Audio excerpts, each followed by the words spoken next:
নাফরমানির এই জিন্দিগি কষ্ট দিবে আমাদের। দুনিয়ার এই মুসিবত, প্রতিনিয়ত মুসিবত আমাদেরকে ছাড়ে না।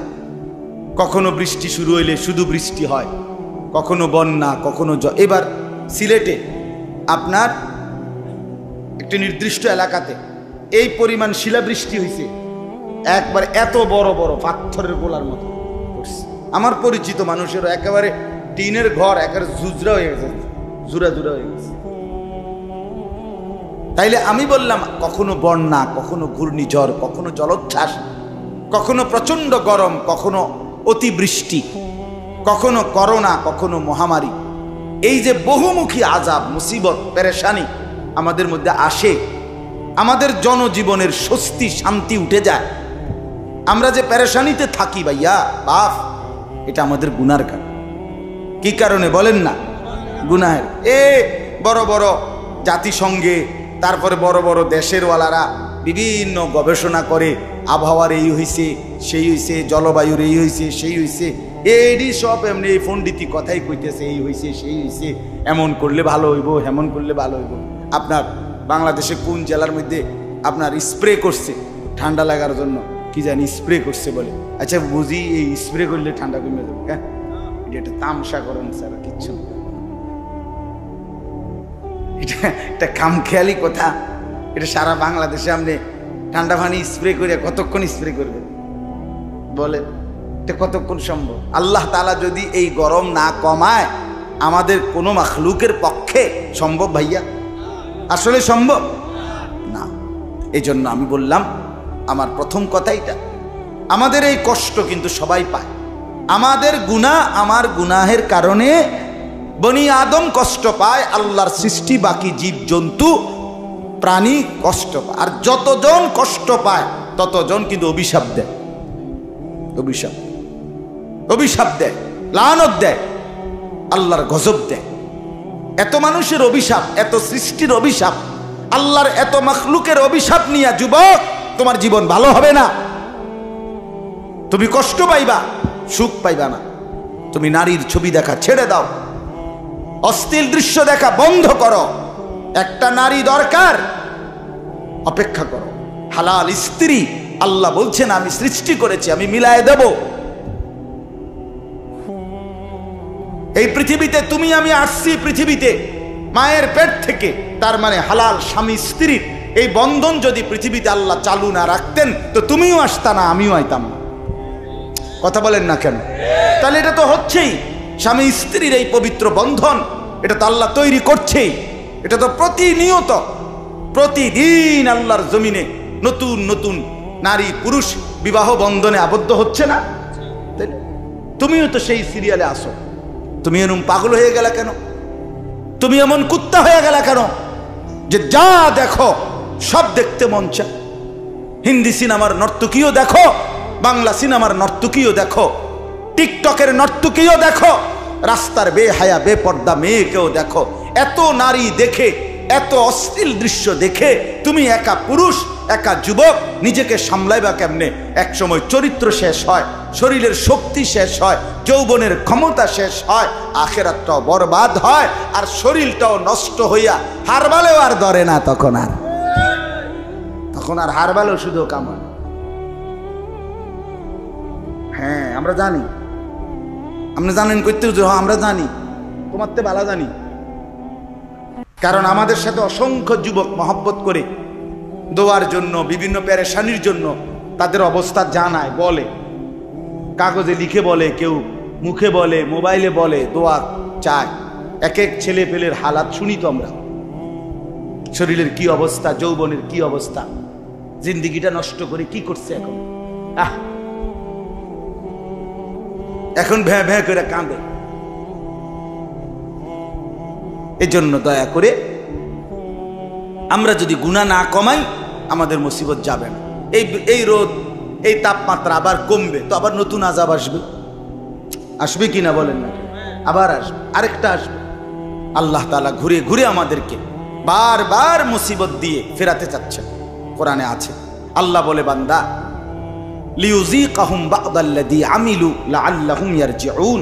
আমি আল্লাহ তাআলা তোমাদেরকে বিভিন্ন সময়ে আযাব দিয়ে, কিছুটা আযাব দিয়ে তোমাদেরকে আযাবের শাস্তির স্বাদ মজা দেখাইয়া আমি চাই লাআল্লাহুম ইয়ারজিউন, আমার বান্দারা যেন সবাই আমার দিকে ফিরে আসে। লাআল্লাহুম ইয়ারজিউন, আমার বান্দা যেন আমার দিকে ফিরে আসে।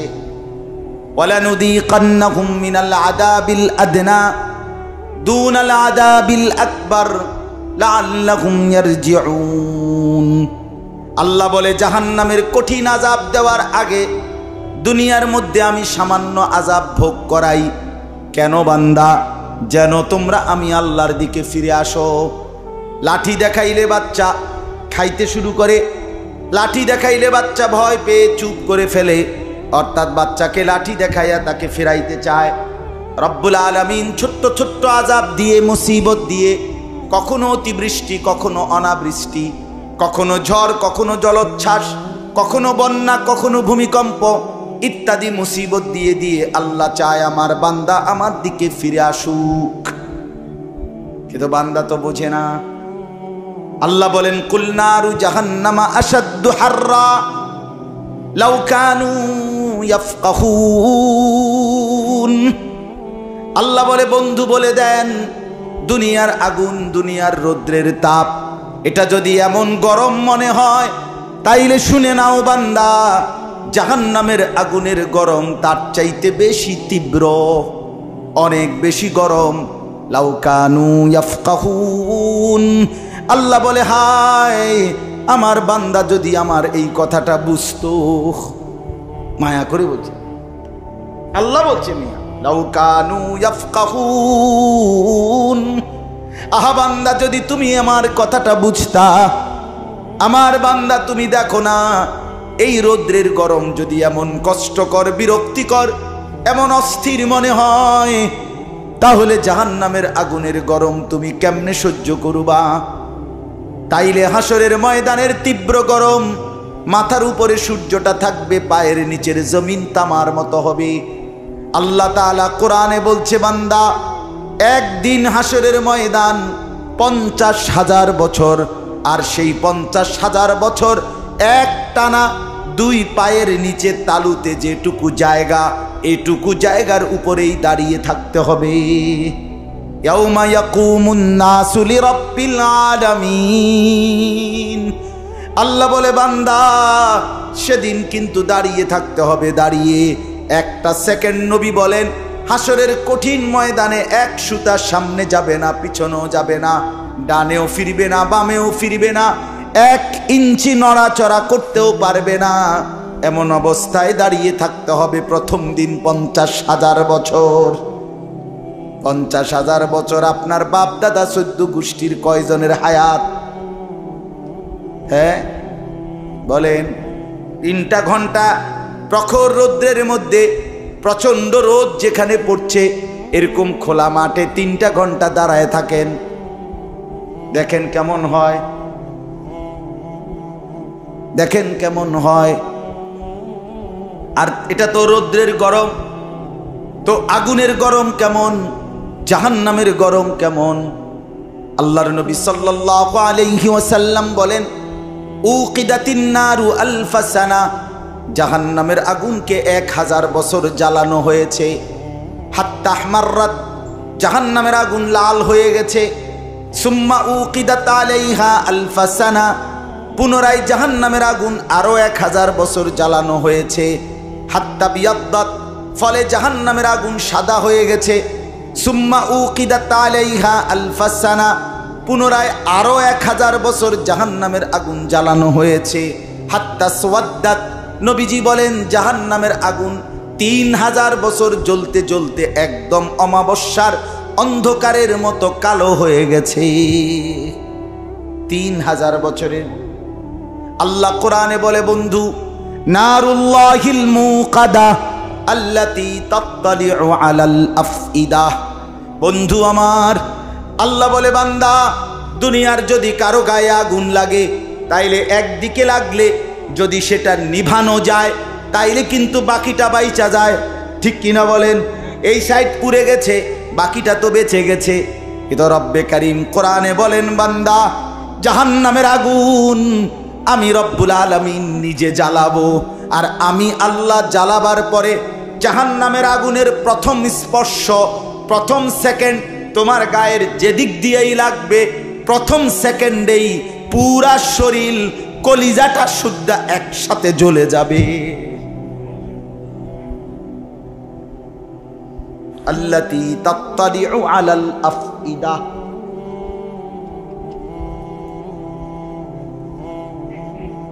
হ্যাঁ, বুঝছো না ভাইয়া? প্রথম ছাপ লাগলেই পুরা শরীর একসাথে এবং ভেতরের কলিজা শুদ্ধা জ্বলে যায়। কুল্লামা নাদিজাত জুলুদুহুম বাদদালনাহুম জুলুদান গায়রাহা। আল্লাহ বলে, জাহান্নামী তোর দেহের চামড়া বারবার খসে পড়বে, আবার লাগবে, আবার খসে পড়বে। আমি একবার জীবনে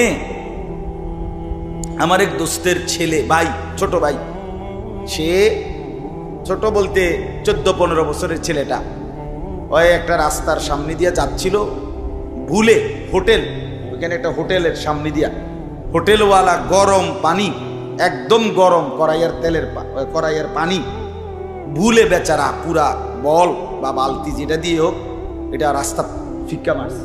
ঠিক এই টাইমে এই আমার এই আপন ঘনিষ্ঠ বন্ধুর ভাই অয়ের হৃদা যাচ্ছে, ছেলেটা মাদ্রাসায় পড়েছে, তার এই পিছনটা রান সহ এই গরম পানিটা পড়ছে গায়ে, একদম পুড়ে গেছে। পরে কুমিল্লা মেডিকেল কলেজে বার্ন ইউনিটে, যেখানে আগুনে পোড়া রোগীদের চিকিৎসা হয়, ওইখানে আমি তারে দেখতে গেছিলাম। তা আমি যখন গেছি তখন দেখছি যে নার্সরা তার এগুলা ড্রেসিং করতেছে। খোদার কসম বাবা, আমার জীবনে আমি মানুষের চিৎকার এরকম আর দেখি না। আস্তা চামড়া, মানে নার্সরা এমনি যে ছিঁড়তেছে, টাইনা টাইনা তুলতে আছে চামড়াটা তার শরীরে,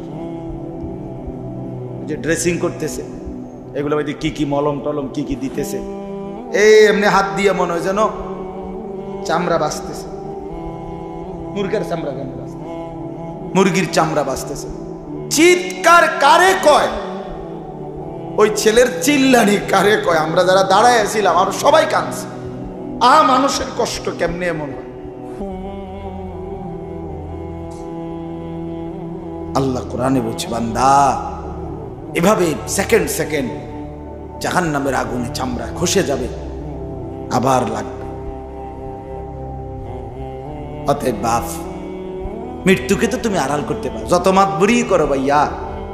আজ হয়তো বাবা তোমার ভয় পাইলা না, মারে ভয় পাও না, কেউরে মনে করো, কিচ্ছু মনে করো না, কিন্তু মৃত্যুকে কেমনে আড়াল করবে? আল্লাহর আযাব থেকে কেমনে বাঁচবা ভাইয়া? কেমনে কেমনে? তালফাহু ওয়ুজুহাহুমুন নার ওয়া হুম ফিহা কালিহুন। আল্লাহ তাআলা বলছে, জাহান্নামী তোমার চেহারাটাকে দুনিয়ার কড়াইয়ের মধ্যে, তেলের মধ্যে, গরম তেলে যেভাবে মাছ এই পিঠ ওই পিঠ করে চাপ দিয়া দিয়া ভাজি করে, তালফাহু ওয়ুজুহাহুম, জাহান্নামের আগুনের মধ্যে জাহান্নামের গাল চেহারা এইভাবে চাপ দিয়ে দিয়ে আগুনে পোড়ানো হয়। ওয়া হুম ফিহা কালিহুন, আর তখন জাহান্নামের চেহারা বিভৎস মলিন হয়েছে। এজন্য আমি আমার কথা শেষ, রাত হইছে, আর লম্বা করতে চাই না। ফেরাইবার চেষ্টা, আসলে খুব বেশি পণ্ডিতি, অনেক বেশি জ্ঞানের বহর জাহির করা, এটা উদ্দেশ্য না ভাইয়া। আমরারও কষ্ট হয়, সেই সকালে ঘুম থেকে উঠলে এই শুরু হয় দফাদফি, দৌড়াদৌড়ি, হুড়াহুড়ি, সারাটা দিন, রাতের 3টা-4টা পর্যন্ত এই এক অস্থিরতার জিন্দিগি নিয়েই দৌড়াই আমরা। ফিকির একটাই, আমারও ফিকির একটাই, আল্লাহর বান্দারা যেন ফিরে আসে। মালিক চায় এটাই, আমার কথা বলো, আমার কথা শোনাও আমার বান্দাদেরকে, বিনিময়ে আমার বান্দারা যেন আমাকেই ভয় পায়, আমার কাছে ফিরে আসে। বান্দা যখন ফিরে আসে ভাইয়া, কেউ যখন তওবা করে, ভুল বুঝতে পারে, আবার নতুন করে আল্লাহর কাছে ক্ষমা প্রার্থনা করে, কসম খোদার আল্লাহ তাআলা ভীষণ খুশি হয়। হাদিসে আছে, আল্লাহর কোনো বান্দা যখন তওবা করে, আল্লাহ তখন ফেরেশতাদেরকে বলে, আমার ফেরেশতারা 7 আসমান আর জান্নাত সাজিয়ে দাও। ফেরেশতারা জান্নাত সাজায়, আসমান সাজায়। ফেরেশতারা ডেকে বলে, রব্বুল আলামিন কি হলো যে কারণে আসমান সাজাইলেন, জান্নাত সাজাইলেন? রব্বুল আলামিন তখন বলে, আসলাহাল আবদু মাওলাহু, এক ভেগে যাওয়া গোলাম আজকে তার মনিবের সাথে সম্পর্ক ঠিক করে ফেলছে। আল্লাহ আল্লাহ বলে, আমার এক গোলাম আমার থেকে ভাইগে গেছিল রে, অনেক দিন ওই আমারে সেজদা দেয় নাই, আজকে দিছি। অনেক দিন সে আমারে ডাকে নাই, আমি খুব কষ্ট পাচ্ছিলাম। আমার বান্দা আমার হাতে গড়া, আমার দেওয়া নাক, চোখ, কান, আমার দেওয়া জবান, আমার দেওয়া জিহ্বা, আমার গড়া বান্দা আমারে ভুলে আমার থেকে ছুটে গেছে। আজ আমার সেই ভেগে যাওয়া বান্দা আমার কাছে ফিরে আসছে। লাল্লাহু আশাদ্দু ফারাহান বিতাওবাতি আবদিহি, নবী সাল্লাল্লাহু আলাইহি সাল্লাম বলেন, আল্লাহ তাআলা ভীষণ খুশি হয় বান্দা যখন তওবা করে। এজন্য যুবক ফিরে আসো, নওজোয়ান ফিরে আসো, নিজের ক্ষতি করো না। আমি প্রত্যেক দিন বলি, ভাইয়া তুমি মরে গেলে হ্যাঁ পৃথিবীর কিচ্ছু আসবে, এই বন্ধুরা ধোকা ধোকা। একটা ফোলা ফাইন তুমি মরলে খানা বন্ধ করতো না, কসম খোদা। তুমি লিখ কেন, তোমার একটা ফ্রেন্ড এক লগে যদি বইয়ে বইয়ে বিড়ি খায়, তোমার লগে গাঞ্জা খায়, ফুটটা খায়, বাবা খায়, মদখোর গাঁজাখোর, একসাথে বইয়া উলঙ্গ ছবি দেখো, ওই জানোয়াররে জিজ্ঞেস করো বলে, আমি মরলে আমার ঠ্যাংটা ভাঙলে তুই এক বেলা খানা বন্ধ রাখবি না। কথা বুঝেন নাই? ধোকা ধোকা, এগুলো ধোকা। ওরা কেউ থামবে না।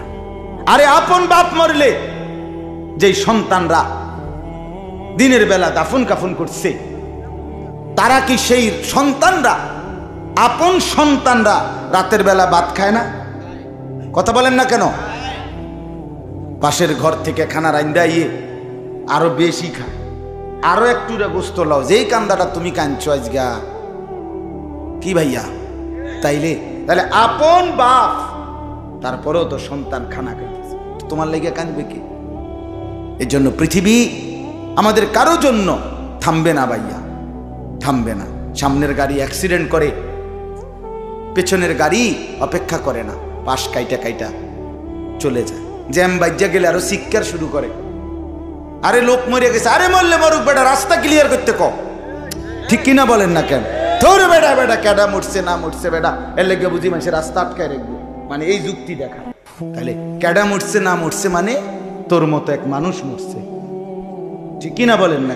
তোর মতো এক সুস্থ সবল মানুষ মরছে বেটা, যে একটু আগে হাত নাড়তো পা নাড়তো, সেই মানুষটা এখন রক্তে ভাসতেছে বেটা, পাত্তাও নাই। কিসের সময় কাম, কার হাতে সময়? সবাই মেশিনের মতো, যন্ত্রের মতো দৌড়াইতেছে। রাস্তায় দেখেন না সিএনজি, অটো কি করে সবাই, কারো হাতে সময় নাই, ঠিক কিনা বলেন? কে কাকে ঠেলিলা যাবে, কারো হাতে সময়, কে কার জন্য থামবে? এই জন্য তুমি নষ্ট হয়ে গেলে বন্ধু, কেউ তোমারে ফিরাবার নাই, তোমার জন্য ভাববে কেউ, ডাকবে কেউ, কাঁদবে কেউ নাই। আরে আপন মা বাপের তো খবর নাই এখন। আর আপন বাপ সাইয়া রইছে, দেখে তার ফুতে আজকে 6 বছর 9 বছর এক ওয়াক্ত নামাজ পড়ে না, এবারটা বয়ে বয়ে বিড়ি খায়, বন খায়, চা দিয়া ভিজাইয়া খায়। এবারটার মাইছ না চাইতাম নামাজ পড়লে পড়ছে, না পড়লে রাতের ব্যাপার। বাবুরে টেহা দাও দিছে, টাকা দিলে খালাস। যদি সুতে টাকা দেয় বাপের কোনো অসন্তুষ্টি নেই, আর যদি টাকা না দেয় এবারটার গজবে আল্লাহর আরশ কাঁপে। ফুতের উপরে লানত দিতে দিতে, অভিশাপ দিতে দিতে শেষ। কারণ টাকা দেয় না, টাকা দেয় না, পুরা গ্রাম হাইটা হাইটা তখন মানুষের কাছে বদনাম, এই ফোলাগারে মানুষ করছি আমি, এই ফোলার লাইগা জীবন যৌবন শেষ করছি, 12 লাখ টাকা সুদে লইয়া তারে আমি নিজে বিদেশ পাঠাইছি। কত বড় নেয়ামতের কথা। বেশরম মানুষ সুদে টাকা লইয়া আবার মানুষের দ্বারে কও, এত বড় হারাম কইরা আবার কইতেছ, হ্যাঁ 12 লাখ টাকা দিয়ে ফোলা বিদেশ পাঠাইছি আমি, কিস্তি লইছি আমি, সুদে লইছি আমি, আর অনফলাগা একটা টাকা দেয় না, তার মানে সম্পর্কটা হয়ে গেছে এখন টাকা পয়সার ভিত্তিতে। আখিরাত কোথায়? আখিরাত কোথায়? আমার মা বলছিলেন, আজীবন আমার আব্বা বলতেন, আলহামদুলিল্লাহ আমার আব্বা, আমরা 5 ভাই মাদ্রাসায় পড়ছি, 5 ভাই আলেম হয়েছে। আব্বা আজীবন বলতেন, আমার স্বপ্ন আমার ছেলেরা 5 জন আলেম হবে, আমার কবরের পাশে চারদিকে আমার ছেলেরাই দাঁড়াবে। এই বছর আমরা ঈদের 2 দিন পরে বাবার কবরের সামনে মসজিদে গ্রামে মাহফিল করছি। আমি বয়ান করছি, আমার বড় ভাই বয়ান করছে, আমার ছোট ভাই বয়ান করছে। আমার আব্বার আমরা 5 ভাই 3 বোন, আমাদের ছেলে মেয়ে মিলে, আর আমার মা বাইচা আছে, আমরা মোট 45 জন। আমার বাবার বংশ, মা সহ, মা ছাড়া 44 জন, মা একজন 45 জন, একের গুণা 45 জন, 45। আলহামদুলিল্লাহ, একেবারে 45 জনের ছোট বাচ্চাটাও, একবারে 2.5 বছরের বাচ্চাটাও আলহামদুলিল্লাহ আল্লাহর নাম বলতে পারে। 2.5 বছরের মেয়েটাও ওই মজলিসে গেছে, আমাদের সবচেয়ে ছোট, সেও মাথায় হিজাব ছিল, আল্লাহর নাম রাখছে। দাদা ভাইয়ার কবরে দাঁড়াইছে, নানার কবরে দাঁড়াইছে। এই জন্য বললাম, মা বাপদেরকে অনুরোধ করি, সন্তানের প্রতি কদর করেন, সবাই মিলে ফিকির করেন। দেখেন আয়াতের তর্জমাটা শুনেন, তাইলে কথা শেষ। আল্লাহ তাআলা বলেন 25 নম্বর পারা কোরআনুল কারীমের 43 নম্বর সূরাটার এই সূরার 7টা আয়াত, ব্যাখ্যা লাগবে না, শুধু তর্জমা শুনেন, তাইলেই বুঝবেন। আল্লাহ বলেন 74 নম্বর আয়াত থেকে পড়ছি, ইন্নাল মুজরিমিনা ফি আযাবি জাহান্নামা খালিদুন। আল্লাহ তাআলা বলে, নিশ্চয়ই পাপীরা জাহান্নামের আযাবে চিরস্থায়ী থাকবে। ইন্নাল মুজরিমিনা ফি আযাবি জাহান্নামা খালিদুন, নিশ্চয়ই পাপীরা জাহান্নামের আযাবে চিরস্থায়ী থাকবে। কতদিন? এবার আল্লাহ আবার ব্যাখ্যা করে বলে, বান্দা বুঝেছো? লা ইউফাত্তারু আনহুম, 1 সেকেন্ডের জন্য বিরতি দেওয়া হবে না। জাহান্নামী চিৎকার করে বলবে, মাওলা আমারে মৃত্যু দিয়ে দেন। আল্লাহ বলবে না। জাহান্নামী বলবে, আল্লাহ একটু সময়ের বিরতি দেন, 10টা মিনিটের বিরতি দেন মাওলা। 24 ঘন্টার আগুন, আমারে 10টা মিনিট একটু আলগা থাকতে দেন, আমি যে আর পারছি না মাওলা, এতটা ভীষণ আযাব আমি যে আর সইতে পারছি না মাওলা, আর পারছি না। লা ইউফাত্তারু আনহুম, আল্লাহ বলেন 1 সেকেন্ডের জন্য জাহান্নামের আযাব, আগুন বিরতি দেয়া হবে না। ফাতরাত মানে কি নাই? বিরতি। আহুম ফীহি মুবলিসুন, এরপরে আল্লাহ বলেন জাহান্নামী এই দীর্ঘ 24 ঘন্টা অনন্তকাল আযাবের মধ্যে থাকবে। কেমনে থাকবে? মুবলিসুন, বিষণ্ণ হয়ে, উদাস মনে। কোনোদিন চেহারায় 1 সেকেন্ডের জন্য হাসি ফুটবে না, কোনোদিন আর সুখের নাগাল পাবে না। আজ তো বন্ধু রাত কেটে ভোর হয়, ভোর গিয়ে রাত হয়, অন্ধকার আলো হয়, আলো অন্ধকার হয়। যে হাসে সে কাঁদেও, যে কাঁদে আবার সে হাসেও, ঠিক না? কিন্তু রব্বুল আলামিন বলেন ওয়াহুম ফীহি মুবলিসুন, জাহান্নামীর মন, জাহান্নামীর চেহারা বিষণ্ণ, উদাস, সব সময় হাসিবিহীন থাকবে, কোনো সেকেন্ড হাসতেই পারবে না। এবার আল্লাহ নিজে বলবেন, মলিন চেহারা দেখে জাহান্নামীকে, জাহান্নামীর চিৎকারে আল্লাহ নিজেই বলবেন ওমা যালামনাহুম, জাহান্নামী নাফরমান, আমি কিন্তু তোর উপরে মোটেই জুলুম করি নাই। আমি রাতও দিয়েছি বান্দা, দিন দিয়েছি, আমি সুযোগ দিয়েছি, সময় দিয়েছি। 8টা বাজে এশার আজান হয়েছে, এখন বাজতেছে রাতের 11:30। তাইলে আমি কিন্তু হায়াত 3.5 ঘন্টা তো দিয়েছি। আর এশার নামাজ পড়তে তো 3.5 ঘন্টা সময় লাগে না? লাগে। আমি তো ফজরের ওয়াক্ত আসার পরে ওয়াক্ত শেষ হওয়া পর্যন্ত প্রায় 1.5 ঘন্টা সময় দিছি। 4 রাকাত নামাজ পড়তে তো 1.5 ঘন্টা লাগে না? আমি তো জোহরের আজান হওয়ার পরে জোহরের ওয়াক্ত প্রায় 2.5 ঘন্টা, 2 ঘন্টা তো দিয়েছি। জোহরের নামাজ পড়তে তো বান্দা 2.5 ঘন্টা লাগতো না? হ্যাঁ। আসরের নামাজ 4 রাকাত নামাজ পড়তে তো 1.5 ঘন্টা লাগে না? তাহলে বলো না বান্দা, আমি কি কোনো জুলুম করেছি কিনা বলো? ওমা যালামনাহুম, আমি বান্দা নাফরমান, আমি কিন্তু তোমাদের উপরে তাদের উপরে জুলুম করি নাই। ওয়ালাকিন কানু হুমুজ জালিমিন। আল্লাহ বলে বরং নাফরমান জাহান্নামী, তুই নিজেই নিজের উপরে জুলুম করেছিস। তুই আমার রাতকে গান বাদ্য আর সিনেমার নর্তকীর নাচ গান আর উলঙ্গ ছবিতে শেষ করে দিয়েছিস। তুই আমার দিনকে গুনাহ, সুদ, ঘুষ আর অবৈধ উপার্জনের পিছনে শেষ করে দিয়েছিস। নিজেই জুলুম। এবার শুনেন, এবার আল্লাহ তাআলা বলে জাহান্নামী, এবার শুনেন আল্লাহ যখন এটা বলবে জাহান্নামী এই ভীষণ আযাবে একটা বিরতি নাই। এবার জাহান্নামের ফেরেশতাকে ডাক দিবে। জাহান্নামের দায়িত্বে প্রধান যেই ফেরেশতা, ওনার নাম মালিক। ওনার নাম কি? মালিক ফেরেশতা। এই কোরআনে ওনার নাম ডাইরেক্ট এখানে আছে।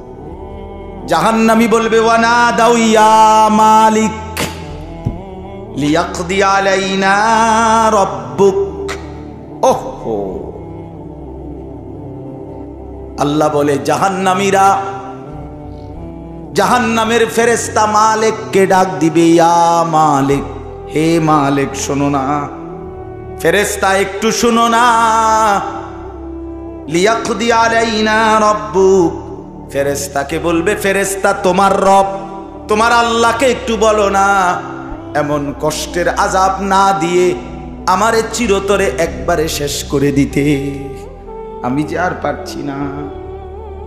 লিয়াকদি আলাইনা রাব্বুক, বলো না ফেরেশতা, তোমার মাওলাকে বলো না, তোমার রবকে বলো না আমারে একদম শেষ করে দিতে, আমারে মৃত্যু দিয়ে দিতে। আমি যে আর পারছি না। কেমনে সইব এত গরম, কেমনে সইব এত আযাব? ফেরেশতা তখন বলবে ক্বালা ইন্নাকুম মাকিসুন। ফেরেশতা বলবে না, নাফরমান পাপী, এই জাহান্নামী তোকে অপেক্ষা করতে হবে, মৃত্যু হবে না। আল্লাহ বলবেন লাকাদ জিনাকুম বিল হক, আমি তো বান্দা সত্যের বাণী, সঠিক বাণী বারবার তোমার কাছে নিয়ে এসেছিলাম। একবার বেলায়েতুল্লাহ বলছে, একবার আনিসুর রহমান বলছে, বারবার বারবার বারবার আমার কত বান্দা দিয়ে, কত ইমাম, কত খতিব, কত আলেম, কত বুজুর্গ দিয়ে আমি তো সত্যের বাণী, কোরআনের বাণী, এই জাহান্নামের কথা বারবার তোর কাছে বলাইছিলাম বান্দা। ওয়ালাকিন্না আকসারাকুম লিল হাক্কি কারিহুন, কিন্তু তোমরা তো অধিকাংশই আমার সত্যের আহ্বান, আমার কোরআনের আহ্বানকে অপছন্দ করেছ। পাত্তা দিছ, এত বাদ দিস হুজুর রাইতান কইবই মাতিস তাই আছে না এমন বেত্তমিজ লোক, কথা বলে না। অনেক বুড়া মানুষও আছে মিয়া, অনেক বুড়া মানুষ। আর রাখো হুজুররা যত কয় এত না, কিছু কইতে লাগলে বাড়াইও কয় বেড়া হুজুররা বেড়া, কথা বলেন না কেন? হ্যাঁ, আরে রাখ বেড়া, আল্লাহ ভরসা বেড়া, আল্লাহ ভরসা কিতা, আল্লাহ ভরসা কিতা মানে আল্লাহ কি, আল্লাহ কি হিসেবে ভরসা, আপনি এটা বুঝাইয়া কর। আল্লাহ বলছে বান্দা তুমি বিড়ি খাইতে থাকো আমি ভরসা। এমনি আল্লাহ কইছে নাকি? তুমি টেলিভিশনে নাচ গান প্রত্যেক দিন বিকালে নর্তকী দেখো আমি ভরসা, এটা নিয়ে আল্লাহ কইছে। তো আপনি কিতা কইলেন? কি আল্লাহ ভরসা কিতা কি বুঝাইতে চাইলেন? হ্যাঁ, আল্লাহ ভরসা মানে কি? মানে আপনি গুনার উপরে মৃত্যু পর্যন্ত টিকে থাকবেন আর আল্লাহ ভরসা, এটাই না? নবী সাল্লাল্লাহু আলাইহি সাল্লাম সুপারিশ করবেন মানে কি? নবীজি সুপারিশ করবেন এই কথার অর্থ কি? এই কথার অর্থ এই যে উম্মত তুমি বিড়ি সিগারেট মদ জুয়া চুরি ডাকাতি জিনা ব্যভিচার নাচ গান সুদ ঘুষ তোমার যে দূর শৈলী কুলায় মৃত্যু পর্যন্ত শেষ মুহূর্ত পর্যন্ত তুমি করতে থাকো, আমি সুপারিশ করে করে তোমার বেহেশতে দিল, এই তো অর্থ না? তো কি তা আপনি বলেন আমারে কি আসলে কি? আরে মুসলমান খুব বেশি খামখেয়ালি, খুব বেশি খামখেয়ালি। এবার দেখেন একটা শক্ত কথা আল্লাহ বলছে, আম আবরামু আমরান ফাইন্না মুবরিমুন।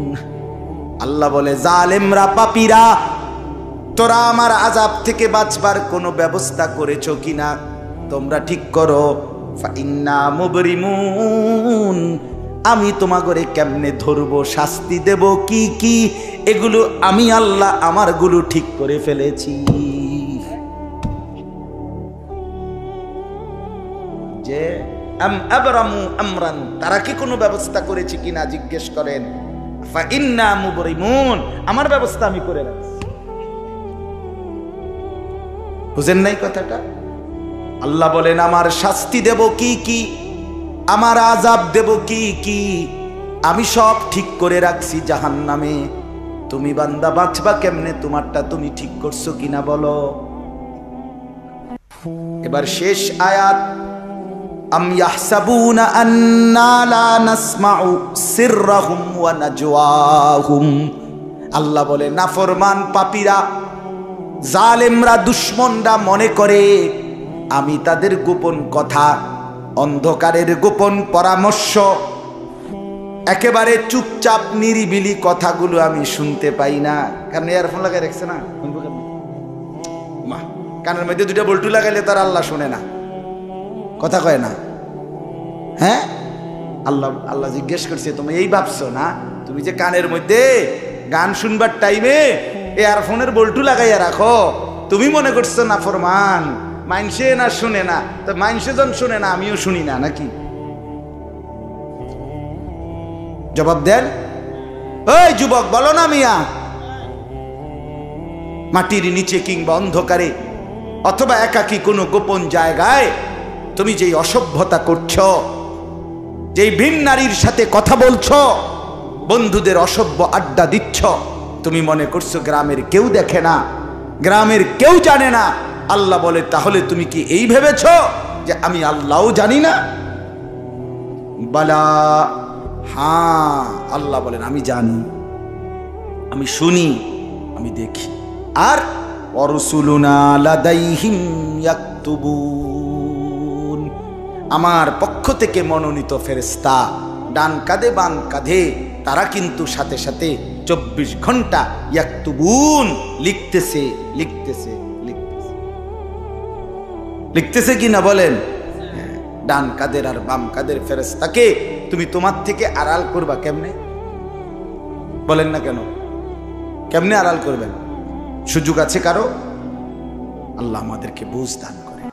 অতএব বাপ, জাহান্নামীর আর্তচিৎকার শুনলেন আপনি, জাহান্নামী আল্লাহকে ডাকবে, জাহান্নামী ফেরেশতাকে ডাকবে, জাহান্নামী একটু আযাবের হালকা করতে চাইবে, জাহান্নামী মৃত্যু কামনা করবে, জাহান্নামী কতভাবে যে বাঁচতে চাইবে, কিন্তু কসম আল্লাহর বাঁচতে পারবে না।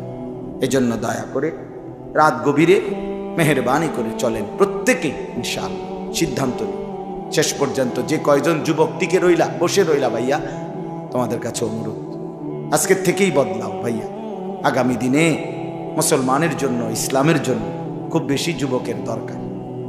তোমরা না আগাইলে, তোমরা না ফিকির করলে আগামী দিনে ইসলামের জন্য লড়বে কে? বা সারা পৃথিবী ইসরায়েলের ইয়াহুদিদের জুলুম অত্যাচার এখনো তো শেষ হয়নি। সেই গত বছর অক্টোবর মাসে ফিলিস্তিনের মুসলমানদের উপরে বোম্পিং অত্যাচার শুরু হয়েছে। অক্টোবর, নভেম্বর, ডিসেম্বর, জানুয়ারি, ফেব্রুয়ারি, মার্চ, এপ্রিল, আজকে 7 মাস চলতেছে, এখনো বন্ধ হয়। আজকে 7 মাস যে মানুষগুলো যাদের কোনো ঠিকানা নাই, নারী, পুরুষ, বাচ্চা, কোলের বাচ্চা, বলেন ভাইয়া 7 মাস তারা কি পরিমাণ মানবেতর জীবন যাপন করতেছে। এই রমজানেও ফিলিস্তিনের মাসুম বাচ্চা খাবারের অভাবে, ইফতারের অভাবে ঘাস চাবাইছে। এটাও তো ছবি আসছে, ঘাস চাবাইছে। আমার বাচ্চাটা 2.5 বছর, একটা মেয়ে আমার সাথেই ঘুমায় রাত্রে, প্রায় সময় রাত্রে উঠা এই 2 ঘন্টা 2.5 ঘন্টা হঠাৎ উঠে, বাবু পানি খামো, পানি খামো। আমি সবসময় আমার বালিশের পাশে, খাটের পাশে পানি রাখি হেল লেগে। তাহলে আমার এই ছোট্ট মাসুম বাচ্চা যখন পানি চায়, আমি তারে পানি দিই। ফিলিস্তিনের এই ছোট বাচ্চা যদি তার মার কাছে পানি চায়, সে মা কোত্থেকে পানি দিবে? আমার ছেলেটা 6 বছর 7 বছরের, ওরা দুইজন, এই ছোট মেয়েটা আর এই ছেলেটা সারাক্ষণ বাসায় এই একবার এটা খাই, ওইটা খাবো, ওইটা খাবো, ওইটা খাবো। আমার এই কত সময় ফোন দিয়ে, আবু এটা আইনেন, ওইটা আইনেন। ওই দিন রাতের বাজে 1টা 1:30, আবু মালটা আইনেন। আমি 1 কেজি মালটার জন্য 3 বাজারে গেছি, রাতের বাজে গেছে 1:30 2টা, কোথাও দোকান খোলা নাই। আমি দেখলাম বাসায় আমার ছেলেটাও মেয়েটাও, এই ছোট, কসম আল্লাহ, আমি গেট খুলছি, দরজা আমার জন্য দৌড়ে দাঁড়ায় আছে, ওই মালটা আনছি। আমি জড়ায় ধরে বললাম যে আব্বা কোথাও পাই নাই, একটা দোকানও খোলা নাই। মানে আমি তো জানি সকালে আনতে পারবো, ঠিক না, শুধু রাতে আনতে পারি নাই, এটাই আমার কাছে এতটা কষ্ট লাগছে। তো যেই বাবা, যেই মা ওই মাসুম বাচ্চাদেরকে আজকে 7 মাস খাবার দিতে পারে না, ওই বাচ্চাটা কি, ওই বাবার কলিজার কি হালাত। এমন পরিণতি যদি আমাদের হয়, এমন পরিণতি যদি তোমার ছেলের বেলায় হয়, বলো যুবক, তোমার বিয়ের পরে থেকে যদি শুরু হয়, তোমার বাচ্চা হওয়ার পর থেকে যদি শুরু হয়, তখন কি হবে? এজন্য আল্লাহকে নারাজ না করো, আল্লাহকে নারাজ না করো। দয়া করে ফিরতে চাই, আমরা ফেরাইতে চাই, নিয়ত করি ইনশাআল্লাহ। ঠিক আছে না ইনশাআল্লাহ?